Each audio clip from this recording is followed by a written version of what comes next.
Welcome back, everybody. The Unseen Wisdom.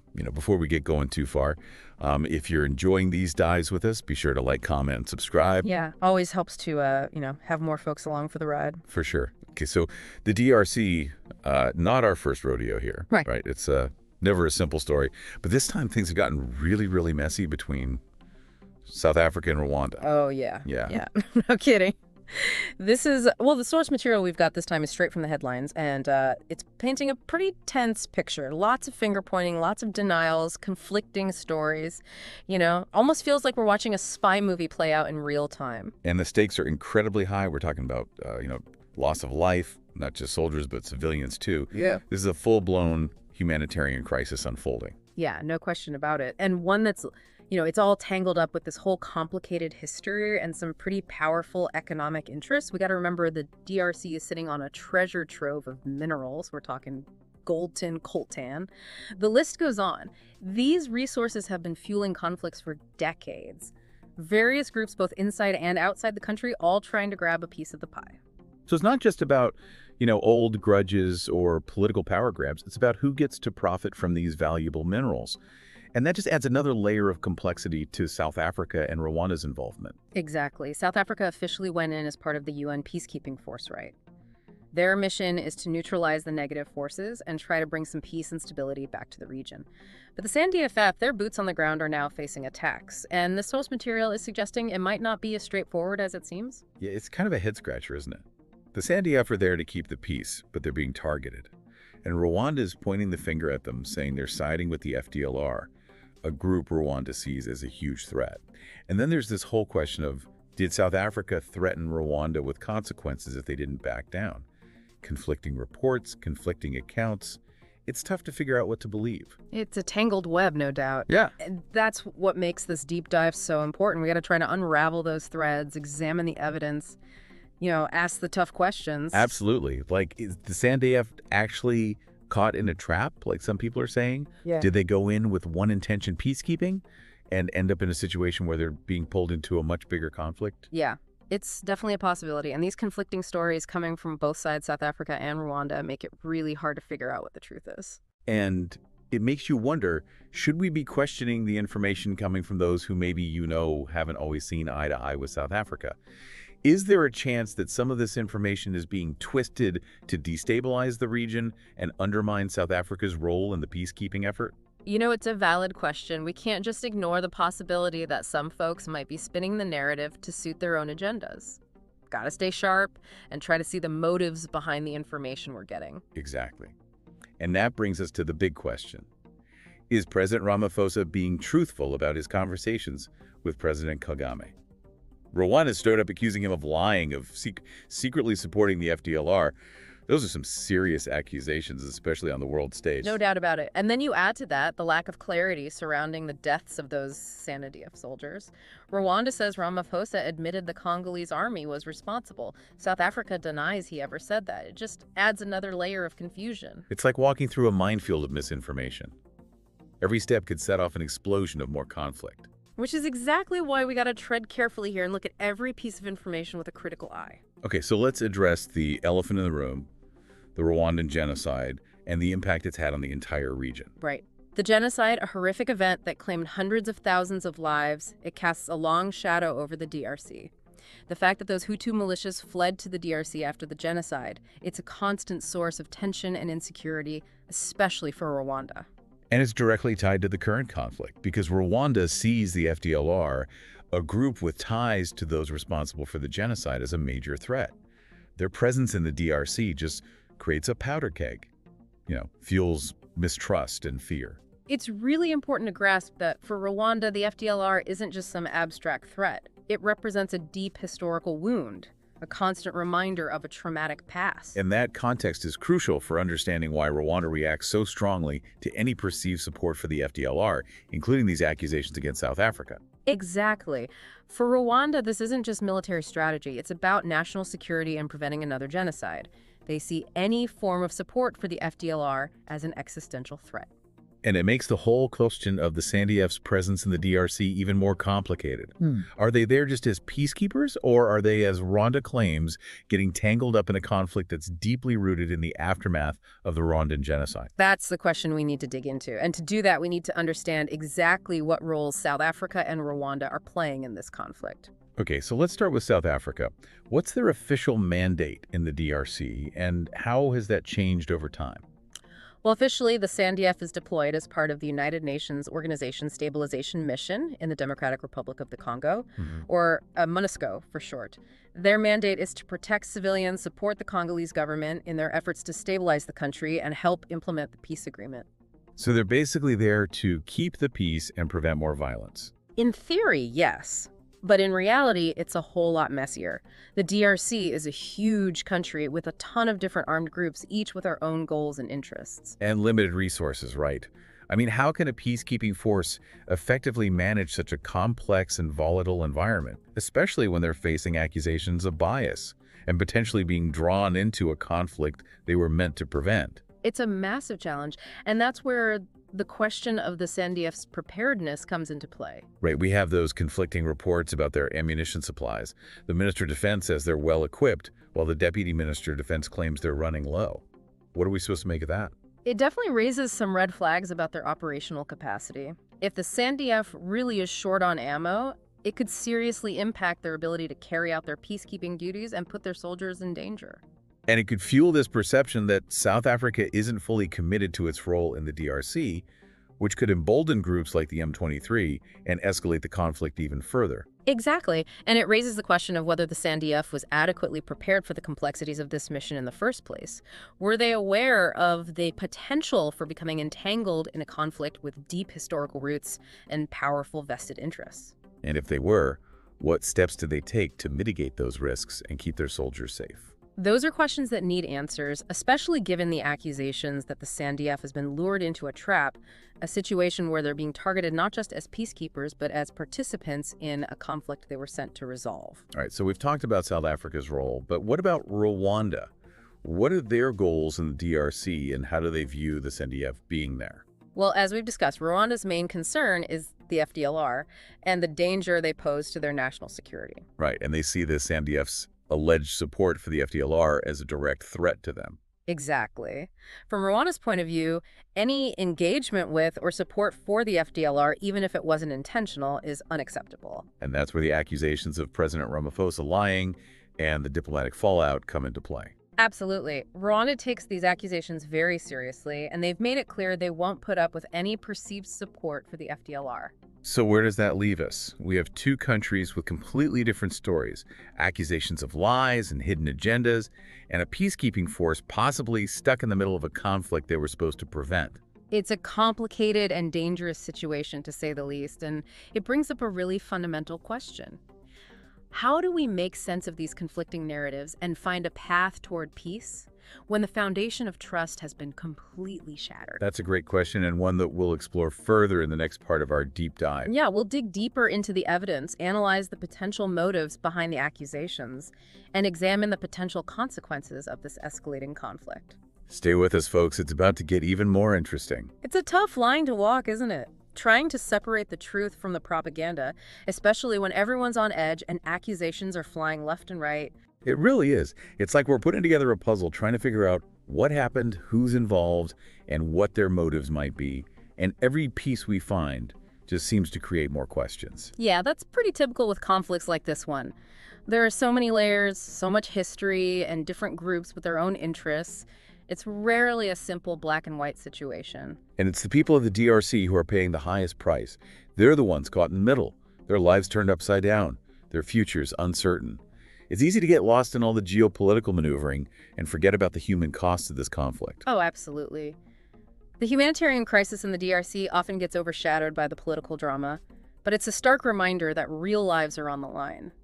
Millions have been displaced, people struggling to access basic necessities like food, water, and healthcare. It's a dire situation. It's heartbreaking, and it really highlights the need for a peaceful solution. But how do you even start talking about peace when there's so much mistrust and animosity? That's the million-dollar question. Trust is absolutely fundamental for any kind of peace process, and right now it's in short supply. Rwanda feels betrayed by South Africa, accusing them of siding with a group they consider a threat to their very existence. And South Africa feels misrepresented. Their peacekeeping efforts are being questioned, their motives distorted. It's a recipe for a stalemate. No doubt it makes diplomacy a tough road to navigate. How do you negotiate with someone you believe is lying to you, manipulating you, or working against you? It feels like a catch-22. You need dialogue to build trust, but you also need trust to have any meaningful dialogue. So where do you even begin? It's a tough spot, no question. But I think it begins with acknowledging the validity of each other's fears and concerns. So even if South Africa insists they aren't supporting the FDLR, they need to understand why Rwanda feels so threatened by them. Right. It's about recognizing that perceptions are important. Even if your intentions are good, your actions can be interpreted differently, especially when viewed through the lens of past trauma. And on the other side, Rwanda needs to recognize that the SANDF's official role is as a peacekeeping force, not an aggressor. Exactly. It's about stepping back from all the finger-pointing and trying to see the situation from the other side's perspective. Easier said than done, though, right? Yeah. Especially when you've got leaders publicly accusing each other of lying. It definitely pours fuel on the fire, and it highlights the importance of clear communication and transparency. So what can be done to rebuild that trust? Is it even possible at this point? It's a long road for sure, but there are steps that could be taken to start bridging the gap. Like what? What kind of concrete actions could help lower the tension and create space for real dialogue? Well, first off, both sides need to dial back the rhetoric. All the accusations and public denouncements just make the situation worse and make it harder to find any common ground. So a little bit of diplomatic restraint could go a long way. Absolutely. It's about creating an environment where dialogue is possible, where both sides feel heard and respected, even if they don't see eye to eye on everything. And beyond just the words, what about actions? What needs to change on the ground? Transparency is crucial. South Africa needs to be upfront about its operations in the DRC, its engagement with various groups, and what they're doing to address Rwanda's concerns about the FDLR. So more openness about what the SANDF is actually doing there, who they're working with, what their goals are? Right. And Rwanda, in turn, needs to be open to engaging with that information, to considering the possibility that South Africa's actions might not be as malicious as they perceive them to be. So it's about opening up those lines of communication, both formally and informally. Precisely. And it could be helpful to bring in neutral third parties mediators who can help facilitate dialogue and rebuild that trust. You know, we've been talking a lot about South Africa and Rwanda, but what about the Congolese government? What role are they playing in all of this? That's a great point. It often happens in these international conflicts that the voice of the country where the conflict is actually happening gets lost in the shuffle. So are they just passive bystanders? Or do they have a say in how this all plays out? Oh, they absolutely have agency. The Congolese government is a key player in this conflict, and their actions or inactions can have a huge impact on what happens next. So what are their interests? What are they doing to address the situation? Well, their main interest is pretty clear: keeping control and maintaining stability within their own borders.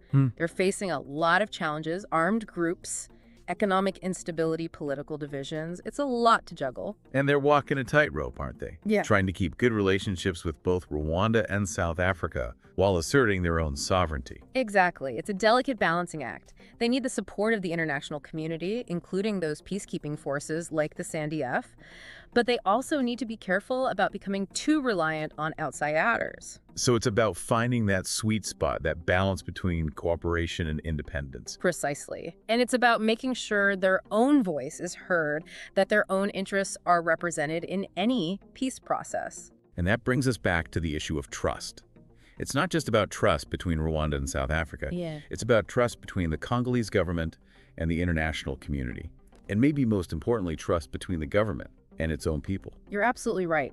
Ultimately, any lasting peace in the DRC has to be built on a foundation of trust at every level. But how do you build that trust when everything's so uncertain, when accusations are flying and motives are constantly being questioned? It's a monumental task, no doubt. But I think it starts with small steps, gestures of goodwill, a willingness to listen and understand even when it's difficult. So it's about finding those glimmers of hope, those points of connection, even in the middle of all the chaos and distrust. Exactly. And it's about recognizing that peace isn't something that just happens overnight. It's a process, a journey that requires patience, perseverance, and a commitment to dialogue, even when it's hard. But just talking isn't enough, is it? Yeah. I mean, you can talk and talk and talk, but if nothing changes, if there's no real action, then it's just empty words. You're absolutely right. Dialogue needs to be paired with concrete actions that show a genuine commitment to peace. So what kind of actions are we talking about?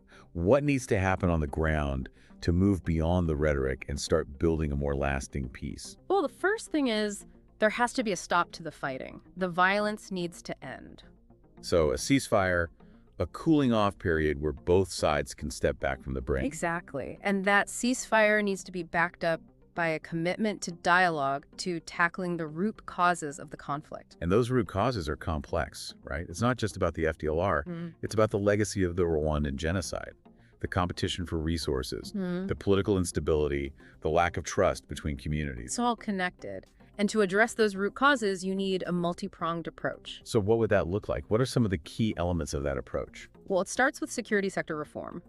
The Congolese army needs to be strengthened and professionalized so they can actually protect their own citizens. So creating a more capable and accountable security force, one that can maintain order and prevent further violence. Exactly. And that needs to go hand in hand with efforts to disarm and reintegrate armed groups back into society. So giving those who have taken up arms a different option, a way back into civilian life. Precisely. And it's about addressing the underlying economic and social issues that are fueling the conflict in the first place. So dealing with poverty, promoting economic development, making sure the benefits of that development are shared fairly among all communities. Right. It's about creating opportunities, giving people a reason to believe that peace is possible. And it's about justice, isn't it? There have been so many atrocities committed, so many lives lost. How do you address that? How do you heal those wounds? That's a vital question. Reconciliation and transitional justice mechanisms are crucial for dealing with past offenses and preventing future violence. So holding those responsible accountable, supporting the victims, creating a space for truth-telling and healing. Exactly. It's a long and difficult process, but it's essential for building a more just and equitable society. But it's not just about what happens inside the DRC, right? The international community has a role to play too. Absolutely. The international community needs to provide support for these peace-building efforts, both financially and politically. So funding for development projects, diplomatic pressure on all sides to engage in dialogue sanctions against those who are standing in the way of peace.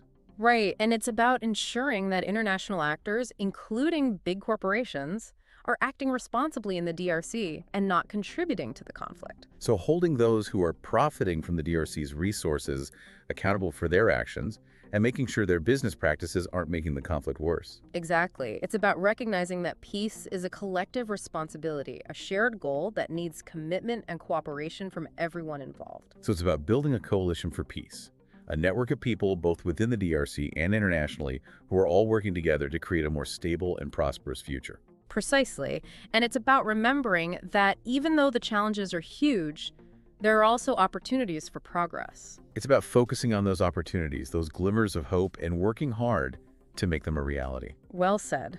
And it's about recognizing that peace isn't just the absence of war, it's a positive force that needs to be actively cultivated and nurtured. So it's about building a culture of peace, a society where dialogue, understanding, and respect for human rights are at the forefront. Absolutely. And that's a goal worth fighting for, even when things are tough. Okay, so we've talked about the need for dialogue, the importance of addressing those root causes, the role of the international community, but there's one piece we haven't really touched on yet, the media. You're right. The media plays a huge role in shaping how the public sees the conflict, and those perceptions, in turn, influence policy decisions. So it's not just about what's actually happening, it's about how those events are being reported, how the story is framed, and what narratives are being amplified. Exactly. The media can be a powerful force for peace, but it can also be a tool for spreading propaganda and division. So how do we navigate this media landscape? How do we tell what's real from what's fake, truth from spin? And how do we make sure the media is playing a constructive role in promoting peace instead of making tensions worse? Those are crucial questions, and ones that we'll dig into after a quick break. All right, so we're back and ready to tackle this whole media angle. It's a tricky one, right? Because on the one hand, we need the media to shed light on what's happening in the DRC. hold those in power accountable. But at the same time, the media can sometimes become part of the problem, fueling mistrust and spreading misinformation. Oh, yeah, for sure. The media landscape, especially now with social media, it's a wild west out there. We're constantly bombarded with information from all sides, and it's not easy to filter what's real and what's not. Yeah, it's like drinking from a fire hose. You're getting a ton of information. Yeah. It's coming at you so fast, Yeah. it's hard to process, let alone figure out if it's even safe to swallow. That's a great way to put it. And it highlights how important it is to develop those critical media literacy skills. We need to be able to evaluate sources, recognize bias, and verify information before we just accept it as fact. So it's not just about reading or watching the news. It's about reading or watching it with a critical eye. Exactly. You got to ask yourself, who's telling this story? What's their perspective? What are their motives?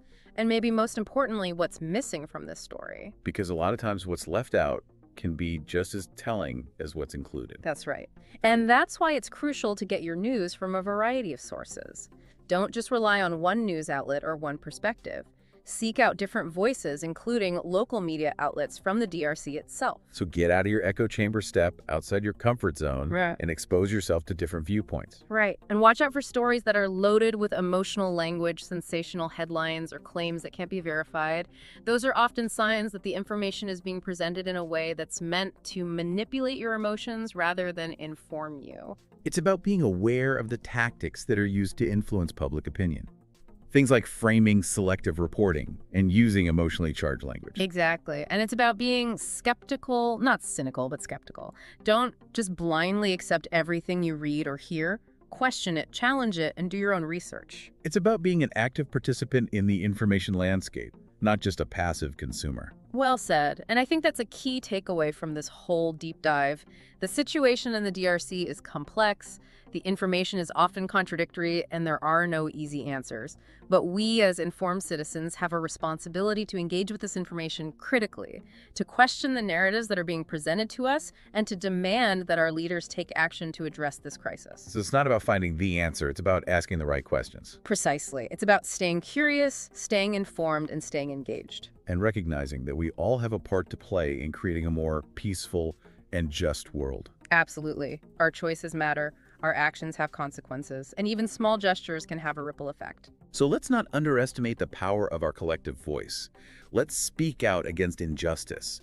Let's demand accountability from those in power. And let's support those who are working tirelessly for peace. Well said. And let's remember that even in the darkest times, there are always glimmers of hope. There are people on the ground in the DRC working every single day to build a better future. Let's amplify their voices, support their efforts, and never give up on the pursuit of peace. It's a great note to end on. Well, we've covered a lot of ground in this deep dive. We've explored the complexities of the conflict, the challenges of figuring out what's true in the media, and the importance of both individual and collective action. We've really gone deep into the historical context, the political maneuvering, the economic interests, and the human cost of this conflict. And even though the situation is incredibly challenging, I hope we've also given our listeners a sense of empowerment, a sense that even when faced with what seem like impossible obstacles, change is possible. Absolutely. And we want to thank you, our listeners, for joining us on this journey. Keep questioning, keep learning, and keep engaging. And until next time, stay curious, stay informed, and stay hopeful. This is the Unseen Wisdom signing off.